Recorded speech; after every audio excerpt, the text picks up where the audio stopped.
I'm with Leigh Nichols, who's running for Selectmen.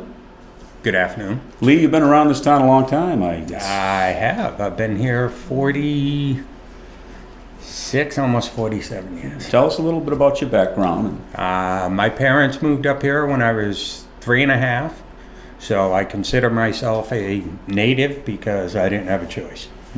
I was actually laying on the back deck of the car they drove up here in when you used to be able to get away with that. We moved down in Union, diagonally across from the Irving. When we first started out, we had a trailer up there. Then we moved into a 4-room summer camp that was there. I believe my grandfather or somebody else had built it. I don't know why my father chose the 4-room summer camp, because it was an old Victorian, but we put the animals in that. And you spent some time in the service. I did. Grand total, it was about 22 and a half years. Okay. I did 3.5 years active duty as a jet engine mechanic. On the F-15s. I was stationed in Iceland during that. And that's when the first Desert Storm broke out. And then I went to North Carolina and decided I wanted to come back home, and went with Air National Guard for the rest of the time. I went overseas to Saudi about 3 months right after 9/11, just for Christmas time. I was over there for about 6 months. I went to Kuwait twice. My last time was 2009. That was for another 6 months. Okay, well, thanks for letting us get to know you a little bit in history, but let's talk about the Selectmen now. Okay. What, you've had a lot of experiences in your life. What skills do you believe you can bring to this board? Well, number one, after 22 years in the military, I know politics. God, do I know politics. Okay. Also, I have, again, like I said, I've lived in this town my whole life. I remember when Selectmen's meetings were meetings up in the Opera House and half the town turned out. They were 5-6 hour long meetings. That's when the town used, or the selectmen and the leaders used to listen to the people in town. What else do I bring? I worked for the DPW for about 6 years. I started out as a truck driver in 2012, November 2012. And in June of 2018, when I left the town, I was already DPW director. Okay. I went through, and I'm a very knowledge-based person. If I don't know, or nobody has given me written directions on what my job is, I go look. I follow the laws. I'm a Master Road Scholar 2, and they only used to have Master Road Scholar. They added 2 more 2 years ago. And within that short time with the Highway Department, I'm a Master Road Scholar 2. I took my job extremely seriously, and I can't do it if I'm not knowledgeable, so. Yeah. And that position kind of gave you experience with all the workings of the town, the roads. Yes. So you got a lot of knowledge about what's going on. The inside workings, not only roads, I mean transfer station, sewer. I've seen the nuances of the town hall and the administration and the changes that have taken place there as well. Okay, so as a selectman, do you see some things that you'd like to change? Before we get into actual issues, I mean, you know, you talked about the meetings and how they've been conducted. Do you have any ideas of would you continue things kind of as they are, or would you try to advocate for a little bit of changes? No, I would definitely be looking at changes.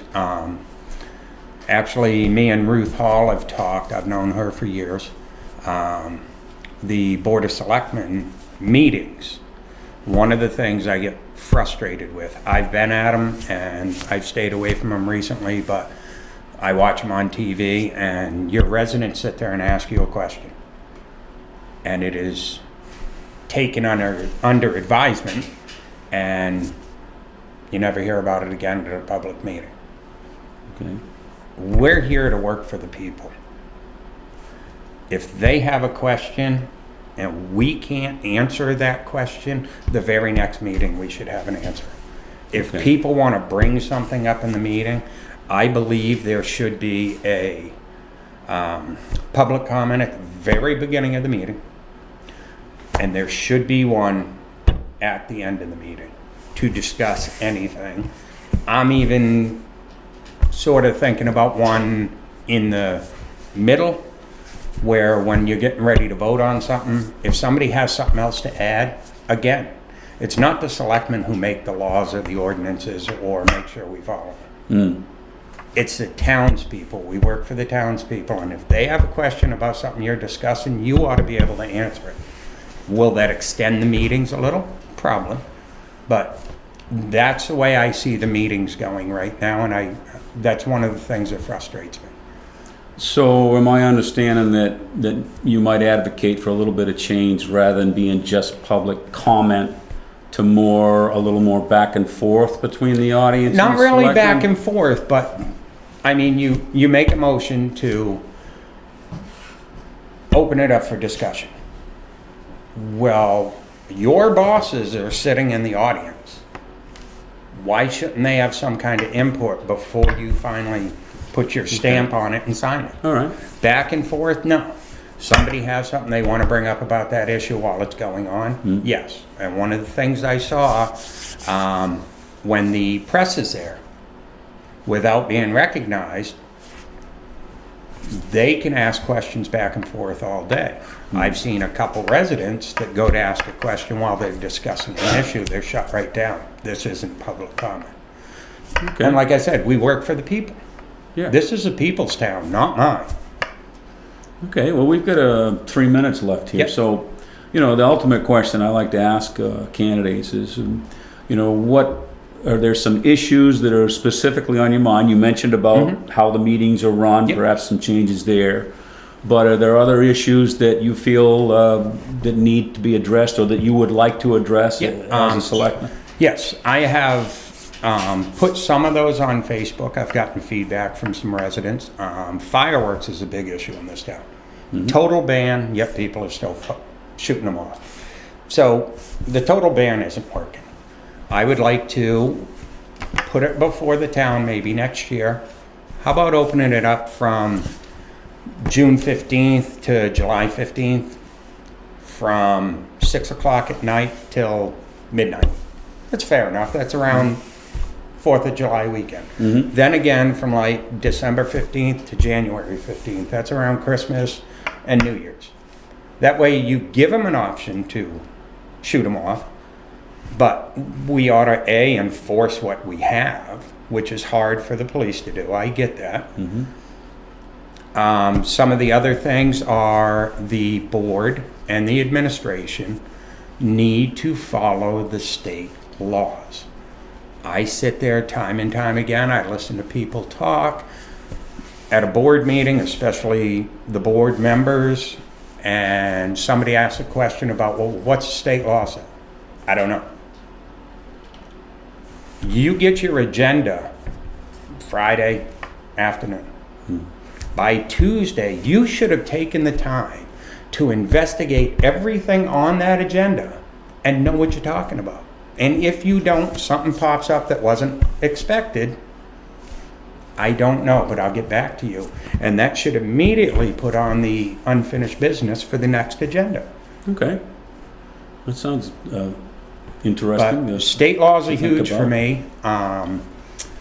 We've And got if- about, I don't mean to interrupt you. We got No. about another minute. Yep. And I just wanted to know, State is there laws are other things, huge. state laws to be State laws are followed? huge for me because this town has had quite a few lawsuits. I have not researched to see how many.